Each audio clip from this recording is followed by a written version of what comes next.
All right, are we ready to get started? We are ready to get started. Great. Good afternoon. Welcome to Sarah Smith Elementary GO Team meeting, where we will follow the agenda as it has been emailed within the presentation and posted on the GO Team website. We're calling this meeting to order at 3:02. Our first order of business is to call roll. Dwight Hudson, Present. Simona Hinton-Derrickson, Present. Ann Mittman, Elizabeth Zielinski, Here. Carla Lamar, Here. Christy Stewart, Here. Jennifer Moore, Here. Lakeisha Smith, Ben Miller, Present. Andrea Omario. Right. Get a quorum. Yes. Yes, thank you. Our first order of business is to approve the agenda. This was provided within the presentation and put on the GO Team website. May I have a motion to approve the agenda, or are there any changes to the agenda? I move. Thank you, Ms. Stewart. I second it. Carla seconding. All in favor of approving the agenda, please say aye. Aye. Please say nay. All right. The next order of business is to approve the previous meeting minutes, which Ann emailed out to you this week. Are there any changes to the minutes? Hearing no changes, may I have a motion to approve the previous meeting's minute? This is Ben. I move to approve the minutes for the last meeting. Thank you, Ben. I second. Thank you, Ann, for a second. All in favor of approving the minutes, please say aye. Aye. All opposed, please say nay. Nay. Oh, I think you take I almost did that. I almost did that on me when I did. This lady wrote. Okay, all opposed, please say nay. Okay, thank you. We will now move on to the discussion items on our agenda, or we actually have one more action item, which is the final budget recommendation, which I believe will come along with the discussion item of the final budget recommendation. Bring that over to Mr. Hudson. Can you give me just a moment? This is a little bit different for me, so getting used to this system.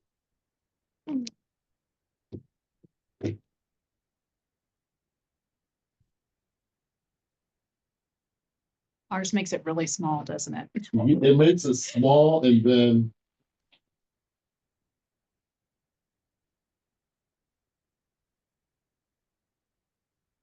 it wouldn't let me access the people at Zoom for some reason to let them in. So I just had to let them in and start over. Okay, so today we have, of course, our budget finalization meeting.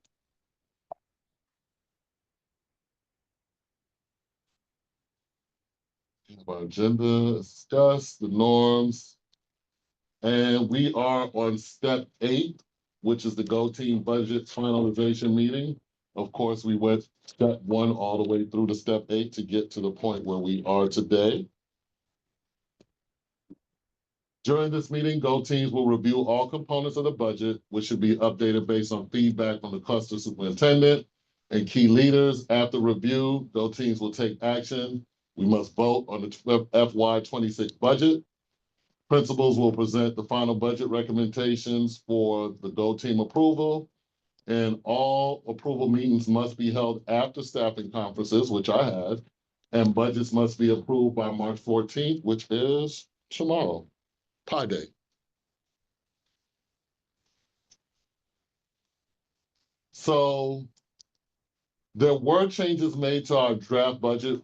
We discussed at our last meeting, but these changes reflect an allocation change of $0. The changes are detailed on the next slide. And basically what happened was we were allocated an additional $256,000 in signature program funds. I believe we said 265 last time, but it was actually 256. And so I still had certain people that were sitting on the budget that appeared to be coming out of signature funds. So we just moved them over. For example, it's not people, it's one person.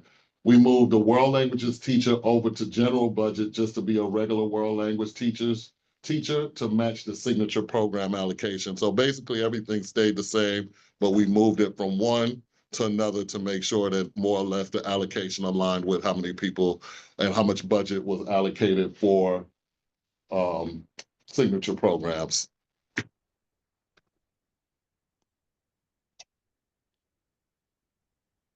So this is the document that was shared last time, and it pretty much is the same. but we could take a look at it and see overall, this is our budget by function.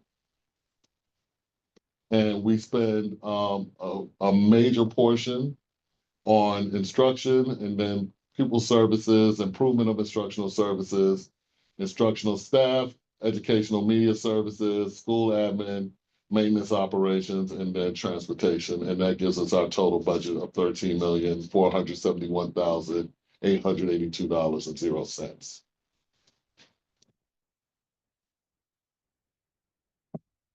Same thing graphically. So once again, you can see that about 80% is spent on instruction and another 5% on pupil services. And we are now at discussion and questions because nothing really changed from the last budget to the other one. Once I went in, there weren't any recommendations made to be changed, and so that's where we are right now. Questions, discussion, because the next thing is taking a vote. So any questions or discussion? I do, because I'm still in reading, and because our priority is reading, is literacy. How, without changing the budget, do you have plans on how you will keep pullouts and individualized attention? So right now, the plans are, one, we do still have the halftime reading teacher in the budget, and they will remain in the budget. We also have leveraged some of our other staff to start morning tutorials, and that's based on, student needs. And so spreading them out amongst all grade levels and adding some additional people in the morning allows for us to be able to use some different additional staff and have smaller rooms when it's time to do the tutorial. And those are the plans for right now. But we also have some plans that are on the horizon that we can discuss probably at the next GO team when I speak to the entire team and we know for sure that we're moving forward. But we're looking at some schedule changes specifically at 3rd, 4th, and 5th to help improve content. And now the focus of content for teachers to really help them focus on 2 subjects rather than all 4. And so as we talk about that, we've talked with the team, but we need to make sure that the plans are going to work, that we have the staff in place to be able to do that. And that's what we have for right now. And I do hear your concern. We are implementing the science of reading, and we're working on implementing that with Fidelity. As you see the textbooks around, we are looking at a new curriculum. And the teachers are looking through that and seeing what's appropriate and which one they'd like. And so they're going to take a vote on that as well. And that's it for right now. But remember, we do have reserve money. And if it comes down to it and we're able to use that money, then we'll get some more additional support in reading because that is very important. But right now it's halftime reading teacher for pullout, plus all of the other things that Ms. Chestnut is doing to help improve instruction in the area of reading, working with students, and working with groups of students herself when she has the opportunity. So do you feel like at least the services you have provided this year can be maintained for next year? Yes. Kind of going off Simona's question, since we are doing, what I'm hearing is we're doing the same thing. How are we going to be implementing the same thing, but monitoring the effectiveness and the efficiency with which we're doing it? So we'll have a greater focus, and we're starting more of that focus at the end of this year and looking and seeing how that's working. But we're pulling map data. We're looking at students that are close to jumping over to the next level. We're looking at more formative assessments and aligning those assessments more to what the standards say for the state, and also working with the teachers and PLCs to write these lesson plans and to write these assessments so that we will track them throughout the year and see how it's going throughout the year. On more than just like math? Yeah. Okay. So more common assessments. Okay. More common assessments with the teachers writing them together based on the standards that they're teaching and aligning that to our expectations and seeing how that comes out. And then kind of going along with that, sorry. Mhm. What sort of I know generally speaking, what sort of feedback is done in the school, but speaking in terms of like parents, students, and teachers, what does that feedback like mechanism look like for them to be able to be heard, whether it's coming from a student or a parent who's saying, I'm just not seeing it, or a teacher who's saying, this isn't working, or this worked really great. Like, is there kind of a feedback cycle that? So the teachers do plan in planning sessions together. Okay. They're really the drivers of the curriculum with guidance on the side from the coaches. Mhm. And so as time goes on, they may say, and they ask, I mean, I sit in the PLCs with them sometimes, and they will say like, what do you think? How will this work? What's the best way to teach this? Mhm. So they're able to really drive the instruction. And so they may come in and say, well, that's not what that standard is really looking for, Mhm. or address the standard in a different way. Or sometimes they have to say, we need to up the level of rigor on this standard. Because Mhm. sometimes we may say, okay, well, we're going to do this for that standard. And then we have to look at it and say, well, is that what the standard really is looking for? Mhm. And at the end, when they take the test, is this what students are going to be required to do? And does this activity that you made for this, does it actually align to what they have to do at the end? And so that's a lot of the work of the coaches, and that's why they're extremely important to the whole cycle of instruction in the school. As far as students go, Mhm. we look at student data, Okay. and we're looking at MAP. We're going to look at more, and they're doing formative assessments now. I don't know if you want to speak to anything. I mean, I can invite you to speak. If you want to speak to anything that you're doing more than what I say, because I know I have the broad picture, but sometimes you can focus down and narrow it down into exactly some of the ways that it looks. But many times it's, okay, let's look at this assessment. How did the students do on this assessment? What do we need to reteach from this assessment? Or have they mastered it? And now let's move on to the next thing. Okay, but like kind of going off of the budget, like, because the teachers are funded and most of them, right? Mhm. So kind of going like we talked about last meeting where we're piecemealing a lot of things together. Like you said, the halftime reading teacher, we're bringing in other specialists, we're having all these people kind of touch on this child, and they're not necessarily in these PLC meetings. So how are we measuring that the money that we're spending on these, the funding that we could choose where to put it? How are we seeing that? When you say, I want to be clear, who are we referring to that's not in the PLC Like meetings? you said, like the halftime reading teacher, the EIP teachers, are they in the general regular PLC meetings? And they work closely with Jennifer. So Okay. she is the readers or leaders coach for the building. So for example, we have Miss White that works halftime, Mhm. but they came up with the schedule together for what students need to be served, and they talk about what the students need based on assessment.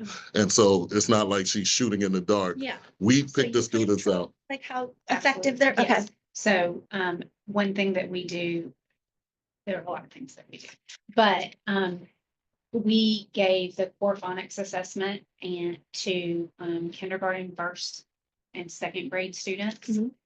We also gave the core phonics assessment to third grade students who were kind of flagged on Mhm. MAP.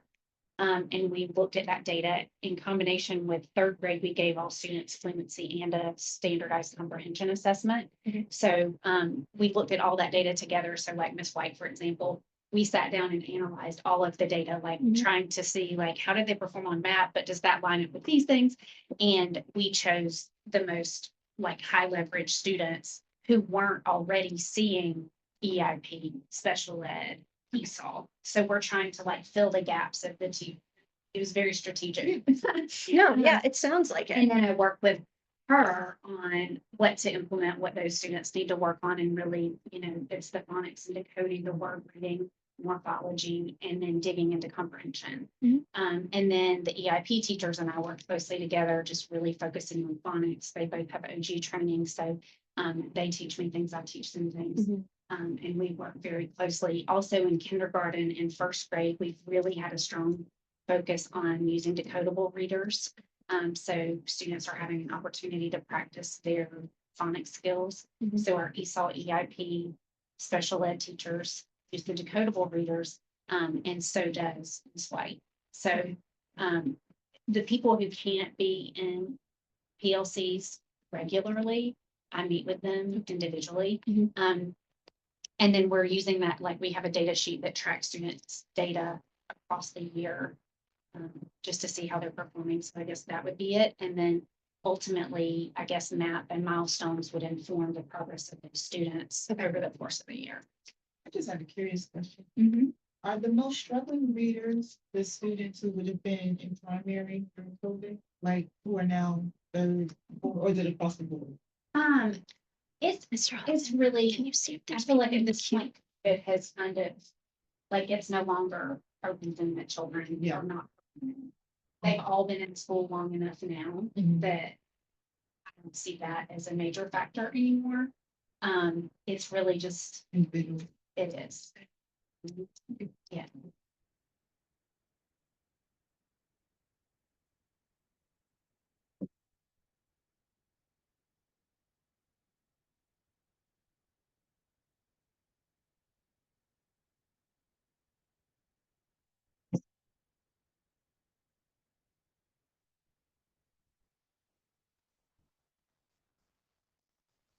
Mr. Hudson, I have a question about the reserves.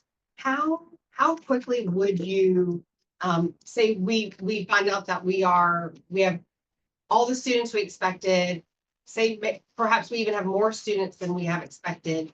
Do you have a threshold in mind for class size? And then how quickly would you move to implement the reserves to engage in additional reading support or other class support that you deemed necessary? So it's released at a certain time of the year. I can't remember specifically when, but it's definitely after that 15 or 20-day count.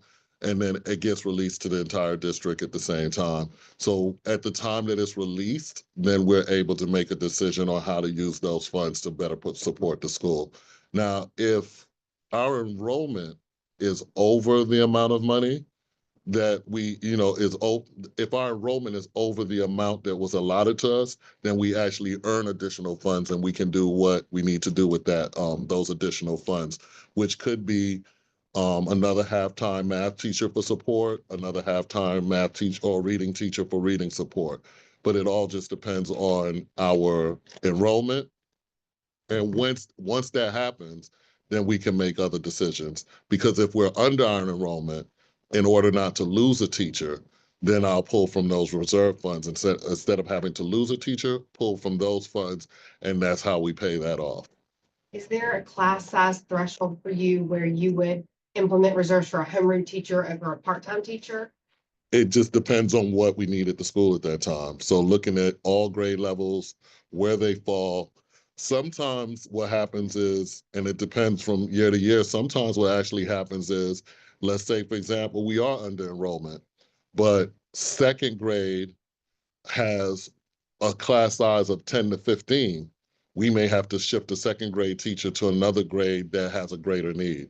And so then all a balancing act throughout. We haven't had to do it yet, and I hope that we don't have to do it in that manner. But if there is a need, then we're able to move teachers to where we need to move them just to fill that need. So there may be some shifts.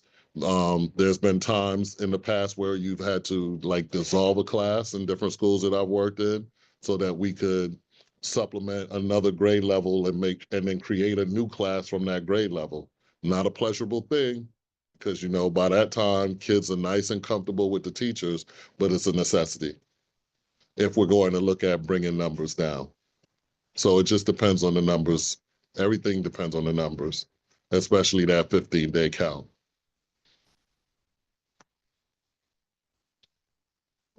Questions or discussion items in the budget?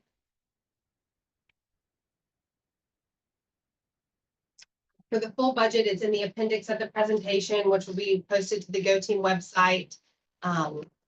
Hearing no other questions, is there a motion to vote on the budget, final budget?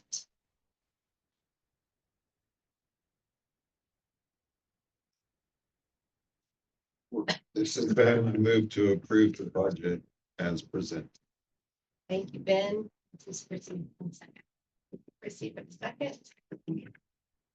Okay, all in favor of approving the Sarah Smith budget for the 2025-26 school year as presented, please say aye.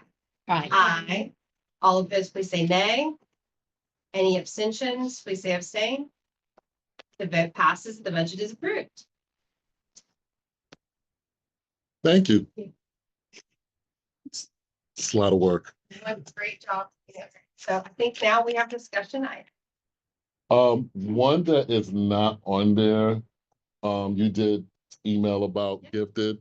And so we can talk about forming that subcommittee, but with the understanding of it falls in line with the same conversation about the numbers, staffing, and things of that nature. It even falls in line with the schedule, which hopefully the schedule that we're creating now and what the team is taking a look at possibly doing next year will help ease the burden. But it's all a numbers game and the amount of staff that we have to cover that. So Sorry, just going off that there are people listening that might not know what you're talking about. Could you just kind of, just Go Team model, I mean, not Go Team, sorry, gifted models for next year. Ms. Zielinski brought that up as a subject that we may want to look into and maybe even have a subcommittee to look at. But keeping in mind that it's not just a matter of saying, hey, we want this model, because we have to look at staffing on my end. So for example, cluster, don't quote me on it, but I believe it's 8 per classroom for cluster.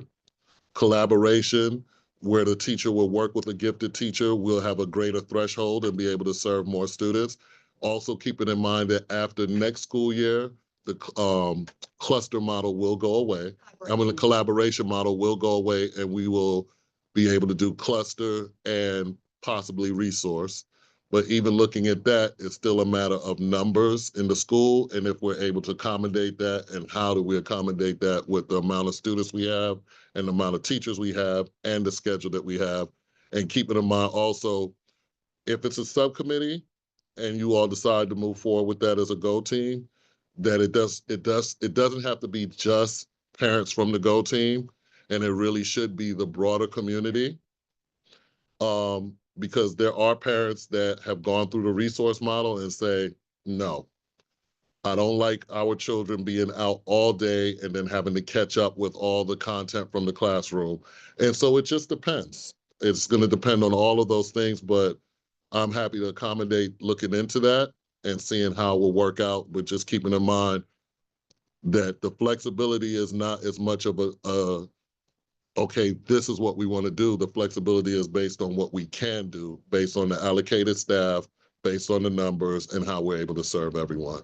Yeah, if any subcommittee formed of the GO team would have you on it or your representative, and there could only be a maximum of 3 GO team members on the subcommittee, and then it would have to include non-GO team members on the subcommittee to order to get a representation from the population, from our school of what gifted models we would want to consider. And so you or your representative would be on that, subcommittee to talk. So I don't know if you all take a vote on it at this point, or It's like a discussion item is whether we want to form a subcommittee, and I know Jennifer's on the phone and I know she'll make a motion, but before we get to the motion part, I just wanted to open it up for discussion of forming the subcommittee to talk about gifted delivery models. I guess my question would be what's being done like already? Like, so we're not, I can talk about that. I don't know if y'all can hear me, but I can talk about that. Go ahead, Jennifer. Hi, so we're kind of doing a hybrid model because we have a lot of teachers who are gifted endorsed. To follow any sort of a clearly exactly resource model, that takes a lot of minutes, as Mr. Hudson alluded to. And I'm not necessarily championing any one model, and the gifted department is even looking at creating something new, because one size doesn't fit all for every school, because you can't guarantee, that you're going to keep gifted endorsed teachers, or that you're going to, be able to get them to become gifted endorsed or whatever. So I am loving what we're doing right now, which is pretty flexible. And, we can go into the classrooms, or we can take the students out of the classrooms. We can support the teachers, but then we can also pause for a minute to do the testing that we have to do seasonally. And there's, just been some little hiccups with that this year with the new cycle. However, I think that the committee would be a great way to get all of the stakeholders for Sarah Smith to look at it and go, oh, here's the fine print about what this means. This program would supposedly include not only just what the students would get in terms of curriculum, but also the number of minutes per week.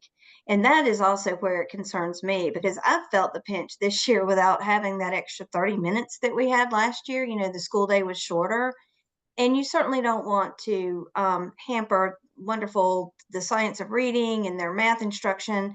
And so we do have a lot of things to talk about and figure out. And that's just why I felt like it would be a better use of time for the stakeholders to all kind of get their heads together and look at this, just everything on the table, and then go, oh, okay, and then see what everyone feels like, kind of a general consensus, and then, you know, toss that back in the hands of Mr. Hudson and the other administrators and, you know, the GO team. That was it. That's my thinking. And still, I just want to add the caveat that we can come together in a committee and discuss it, right? But if Right. the allocation is not there and it's not possible based on who we have, then we still may have to go with another Correct. method. But we Correct. could definitely look at it as a school and see what fits best for our children. Absolutely, because you also have to, you know, there's the absolute fact that your gifted population fluctuates. You know, so it's hard to say, oh, I need 3 gifted teachers so that we can serve these students. And then another year, you don't have as many students. And so there's a lot to consider. And that's why I thought it would just be really helpful for everybody. So then also the messaging gets done correctly. Like when you're, after the decision has been made, then you're out there saying, well, we have a very, good history of how we came to this decision, and we felt like it was the best thing. That's my thing. I like to just it's making an informed decision, not a slanted decision or anything, if that makes sense. You mentioned the gifted department was looking into alternatives.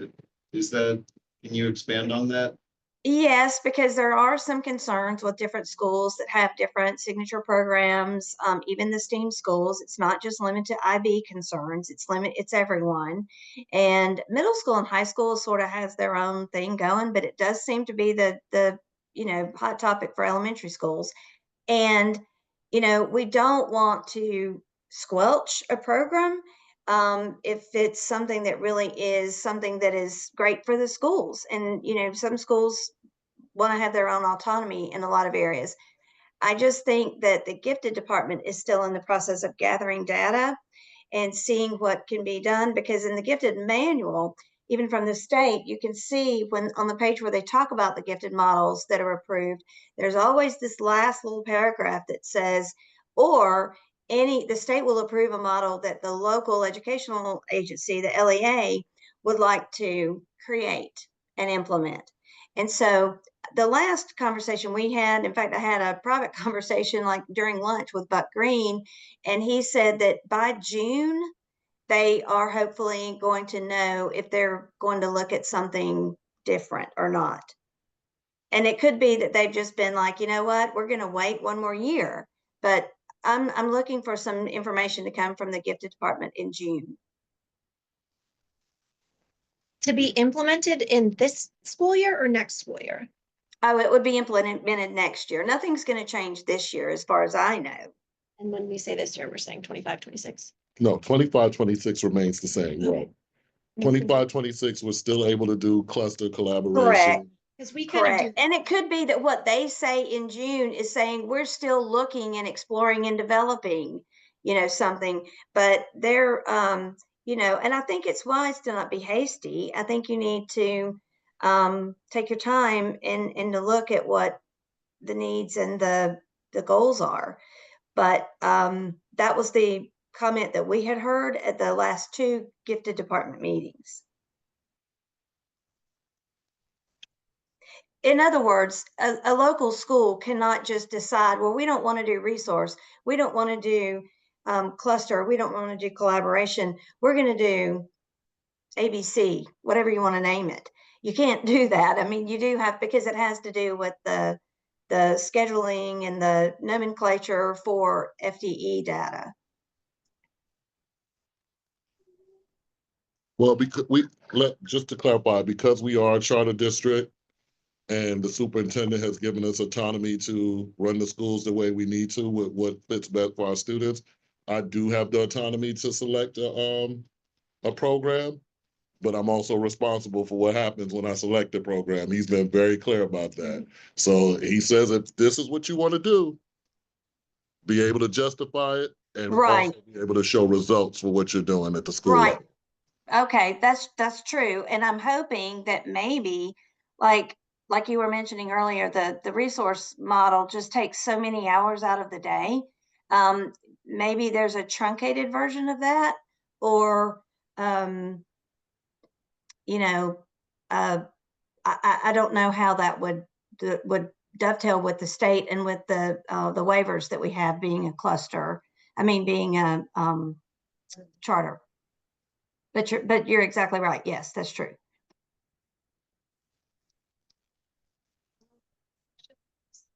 Would this committee also look at delivery for like English as a second language or other sorts of special needs education outside of gifted and talented? This would education? just look at gifted model. Any other kind of delivery of ESOL or EIP, that is not under this purview. Because that's the one that's changing. Changing, yeah. That's the only model. that's Collaboration model is a gifted model that's going away. Right. It's collaboration. So that's why we would be talking about it. It's because we lean heavily on the collaboration model at Sarasota. I suppose what I don't understand is what's the point of talking about it? Because we have No, other no, no, options. right. Because we have other options. Openly Yeah. Right. do She said resource or Cluster. cluster or some mix, Mhm. because we have autonomy. Or the new, yeah, if they want to create a new different one.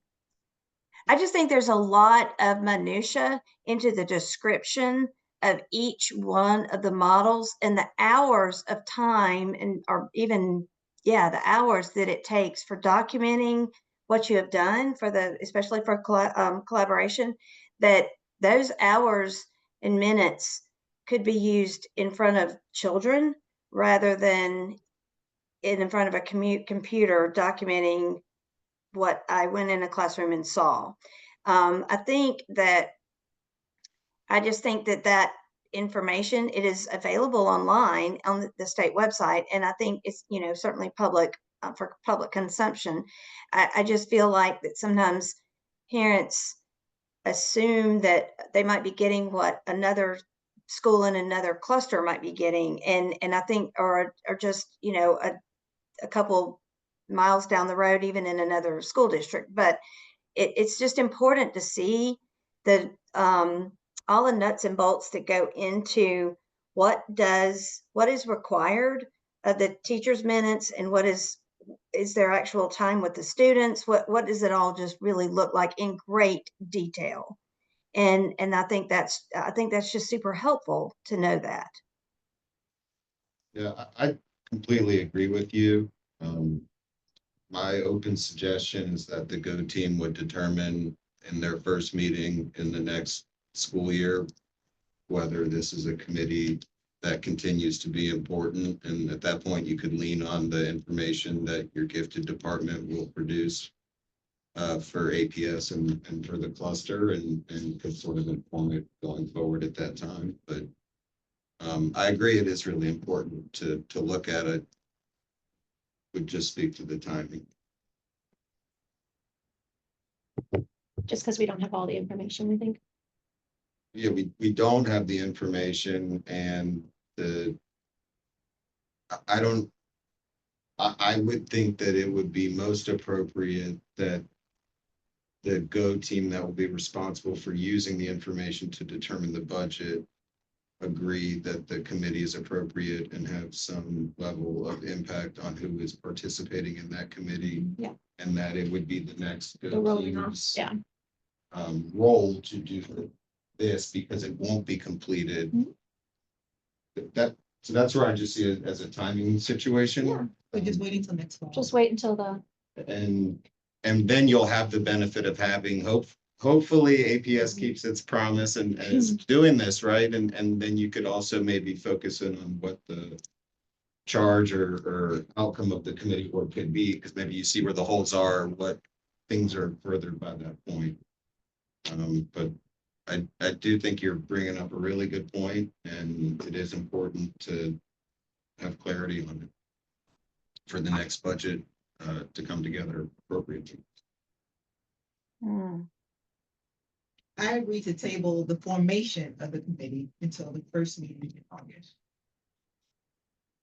And what I can agree to is as I get more information in the next upcoming GO Team meetings, share what I have.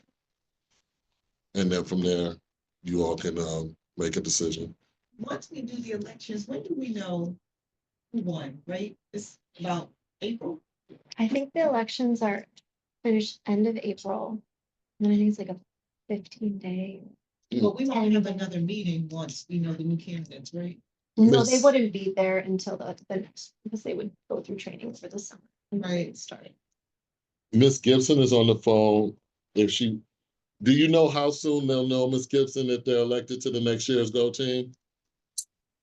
It's typically like the elections, I think, are from the 16th through the 24th. And then the results are embargoed. I believe it's 5 days, 5 business days. So it'll probably be around like the end of April, like the 31st-ish of April, right into that like first week of May. But that also, you know, is dependent on whether or not there are any runoffs or things like that, which I don't know off the top of my head. How many candidates you guys have had to declare to even know, you know, if you might have a possibility of runoffs. And then once whoever those people are elected, that new GO Team year, so to speak, would start with the fiscal year. So that's July 1st of 2025. When the new candidates will be released. Even if they were released in June, the new candidates won't be on the GO Team officially until August. No, I understand that. I just want to know when. I think when they start voting, Oh, just when people, when the voting started. And the voting starts. The election is April 16th through the 24th. Thank you. Mm-hmm. thank you, Miss Gibson. I guess my question would be, so if we don't form a committee, things just go on as normal. Does that mean you're gonna be formed? You know what I mean? Like, does it all fall on you then to do all these So things too? in or- years past, it's always fallen on the team. So Okay. we don't schedule in isolation. Mhm. I have, Jennifer, Carla, Mhm. Ashley, they help work the schedule, Okay. Porty. They send it out to the team and then we have them look over and see, okay, do you see anything glaring, any issues? Because Jessica should be loading the new schedule for next year within the next couple of weeks. That's how, we're working in Mhm. advance. So with that, we're starting to look at forming gifted, where everything falls into place, starting with special ed, ESOL, gifted. Mhm. The ones that are hardest to schedule, because they have less options, you really should start with special ed. Next is ESOL. Next, I believe, is EIP and then GATE. Mhm. So all of that is being looked at now, and they're planning, and we're looking through different versions of the schedule to see what will work, and then we'll send it out to the team leads Okay. who will give it a once over and say, this is it. And Are the gifted teachers in that too?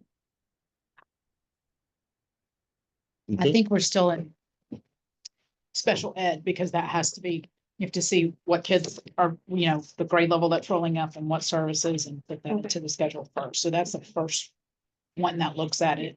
So And it takes a while. Yeah, so the gifted, so she's talking about like the gifted board. They can't just be like, you're doing this. And you would have to be like, I don't want to do that. Right. Okay. They can't because of the nature of the school and the amount of students that we have and the amount of staff that we have. They can't just tell us what Okay. we have to do. We have to look at what's best for the school. Yes. Okay. Yeah. That's good to hear. Um, May I interject? yep, May I say something? If, I don't know if this is the appropriate time or not, but I would like to make the motion. I feel pretty strongly about this. I would like to make the motion to the GO team today that we form a committee to go ahead and start now, to start looking at this models that for Sarah Smith. I would like to just ask, what in the event one of the committee members rotates off that we select today, then you'll just replace them? Well, they'd still be a parent, like, Correct. you're not gonna be a You're just parent anymore. limited to 3 GO team members. There's no limit to how many non-GO team members you could have on a sub. That's fine. So you'll just add a new GO team member? You don't That have to can't have be- 3 members. Yeah, you could just have one, You just have 1 GO team member on a sub. like Jennifer. The goal that my idea of this, I have not received the handbook on committees yet, but would be to follow the handbook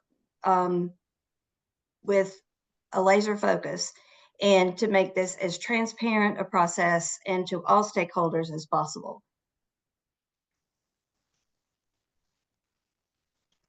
I will second Jennifer's motion so that we can vote on it of whether to form a gifted delivery subcommittee for the purposes of exploring gifted options. So Jennifer made a motion and I seconded it.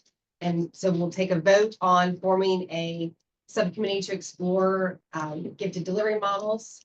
So all in favor, please say aye. Aye. Aye. I'll say aye. Aye. Okay, we got 3 ayes. All opposed, please say nay.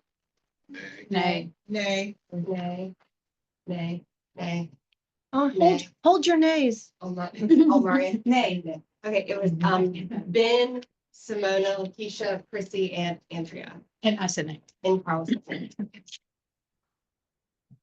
Is there any discussion over the nays? Anyone want to say anything? If it's common, it's just timing. It's not the committee, it's just timing.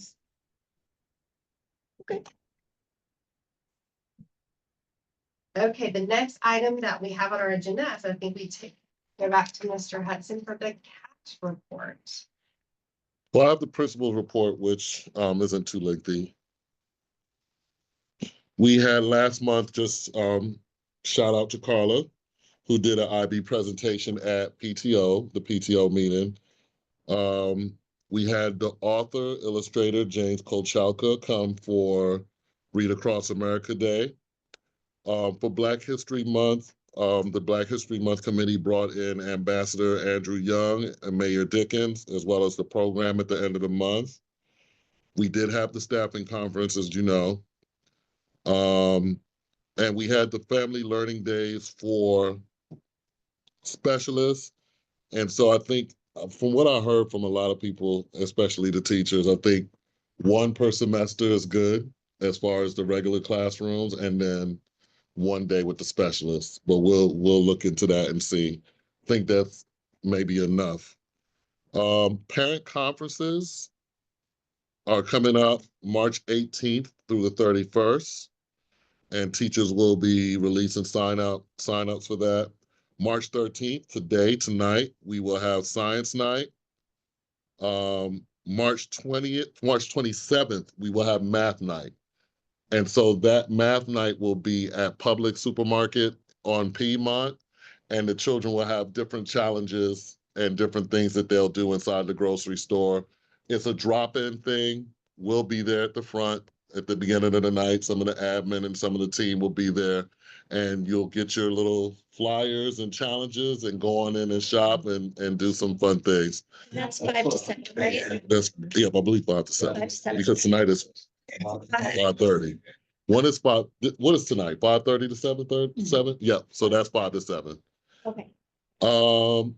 If you missed it, which I only saw 1 parent from Sarah Smith on earlier this week, NAPS did the IB Info Night, and it was very good. As always, old students came back that have graduated college and everything, and they just talked about how the rigor of IB and what they learned in IB really helped them. And one special note, Jennifer, one student really talked about how in college at Georgia Tech, she had to actually write a paper about math.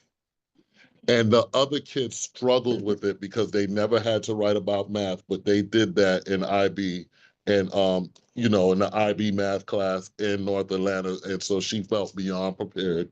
So when we talk about writing across the curriculum, that was one of the notes that really stuck in my head, like, okay, that's great. And I think both girls went to Georgia Tech. I think so too. One did the DP, the diploma program, and the other one did the career related program. And both of them had nothing but accolades and great things to say about it. And one of them, I think both, but one for sure was one of my old students at Sutton. So I just brag on that anytime I get a chance. I think they were But- Rivers Elementary. Yeah. One was Rivers. Oh, I don't Were know. they both? I don't know. I know I had one at Sutton. And what else do we have? Coffee chat has been moved to the 20th and it will be here. So the coffee chat is going to be at IC here. I think I've already advertised it as being here. And we are planning to have a tour from second to third. That's come from the hands of the suggestions of many parents. So we're trying to pull that together. And then I got a deadline because of private school applications. One parent told me we have to do it by this date. So I think April 5th, actually. So we're trying to see if we can make that happen before April 5th. And those are that's all we have for the principal's report. I'm testing. GMAS. GMAS, yep. And Ms. Porty will lead that one. And then the CAT report. The main thing, there was a lot. So the main thing that I have was, we talked about strategic direction for the next 5 years. Just say what the CAT report is for The- people that are listening. Oh gosh, what is the CAT report? Cluster area. Cluster Advisory Committee, did you What? not want, I thought I was gonna present that. That's okay. Oh no, go ahead. I was Thank the you. cluster advisory rep this year, so I figured I was supposed to do that. I sent all of you an email, and the meeting was on February the 24th. There were two largely predominating documents, one from the business meetings and of the general session. We had a brief visit from the superintendent, and then also the board members joined, and they created breakout rooms. Katie Howard was able to join ours. And basically, I'll let you guys go through it. One of the largest documents that just got shared, I'd say, in the past few days, because it was so tedious. Travis shared the facilities capacity and utilization document. And so that's a big impact on the budget. And so rather than getting too deep in the weeds, y'all can see those items. And they just had a really good opportunity for those of us in the clusters to get together and talk about our needs. And that's when many of us did come up with the cluster ideas to form committees for our gifted model. And I am sorry y'all voted against that. That's all I have. Okay, and so they also talked about the strategic direction for the next 5 years. And the big question is, what should students know or be able to do by the time they leave APS? And so that was discussed as they start to plan for the next 5-year strategic plan. So do they have a time frame for when that comes out?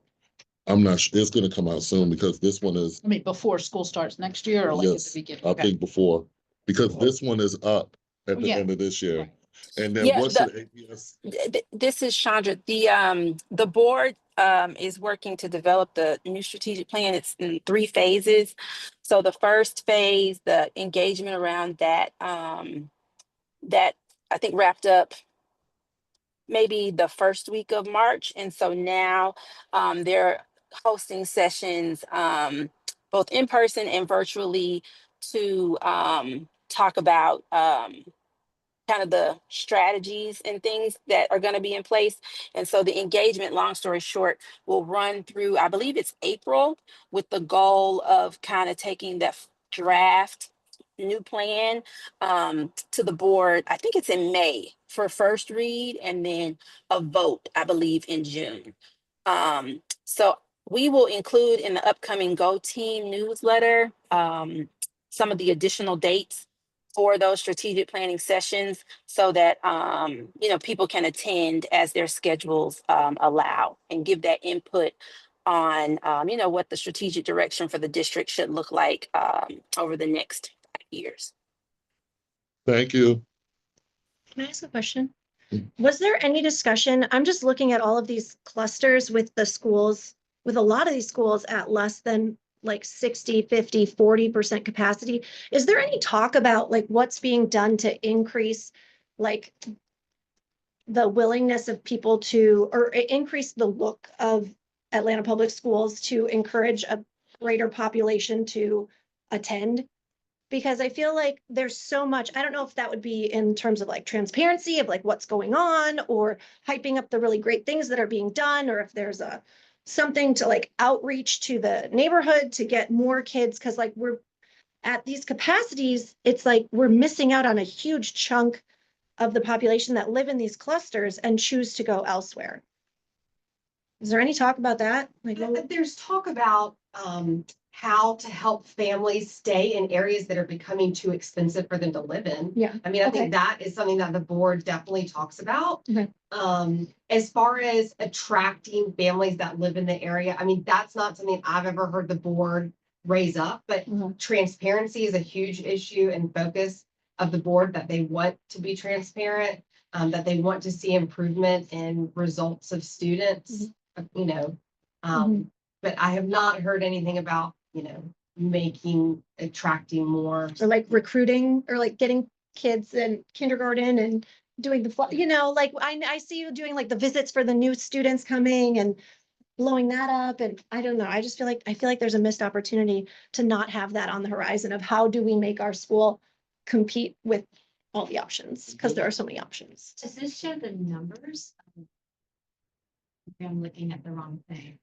I know I'm looking at the capacity ones to see who's at capacity, but that doesn't.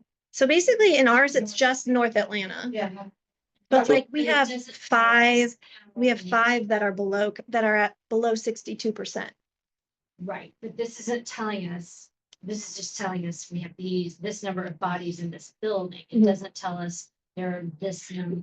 That's online. That's all. Okay, Yeah, that's all. I don't think that's in this report, but you can see how many students live in your district, but do not go to your school or go to another APS school or go to a charter school or have transferred to a different school. And I can share that from Smith. From the IC, they said out of 630 students, that's our capacity. We're at 386 for 61%. And from PC, we have 441, and it says we have the capacity for 672. So we're at 66%. Hey, Where are they going? I'm just telling you what they said. And the best experiment in the world, that was Was the combined. when we combined everyone together, and there's no way we could be together in one building. Yeah. When we did that, we had kids in every corner of the building, 2 classes in one. But that's what it is for now. That's what they say. Yeah. We're pretty close at 61 and 66%, and we just have to monitor that.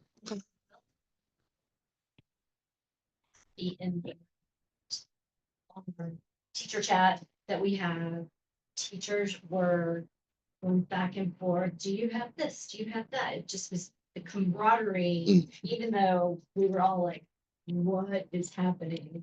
It just felt like we talked about one Smith. And Yeah. that felt really good. Fourth grade reading the kindergarten and having them come and watch movies with them. Mhm. Not a lot of movies, but No, it was yeah. from the end of reading the school year, reading the captions as they're watching. My first grader seeing her 5th grade big brother was a huge hit. So I was like, well, we'll let that. Yeah. Just felt like. Mhm. Yeah. For that one time. Yes. Yes. For that one time. All right. I don't think we have any committee reports. I think we jump now to any announcements or public comment. Do we have public comment for tonight? No one has reached out to me. Wow. This is usually the meeting that gets public comment. Mhm.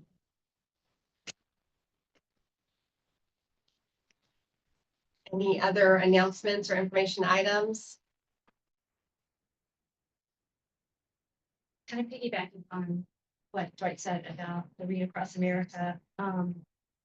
We had the author at the PC and Little Shop of Stories has reached out to us again to bring Barbara O'Connor here in April. So Danielle's going to start working on that. So we'll have somebody there and somebody here.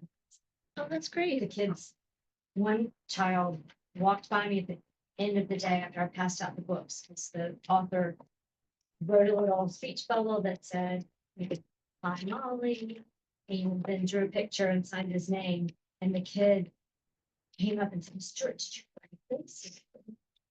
You see my drawing? I did not draw that picture. I said, "No, the author signed it." It's my name.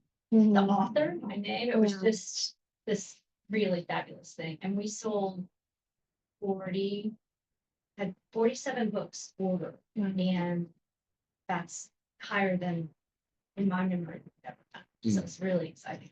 It was very cool. My daughter came home and immediately made a comic. Like she was like, I'm gonna read a book. It was really great. He was engaging. It was, she had nothing but amazing things. It was really cool. Great. Do we have a motion to adjourn the meeting? I make a motion to adjourn. Thank you, Ann. I will second that motion. All in favor, please say aye. All opposed, please say nay. Meeting is adjourned. Thank you very much. And thank you, everyone. I know this is not the easiest work trying to get this budget narrowed down. And so I appreciate your flexibility and understanding and compassion. Thank you.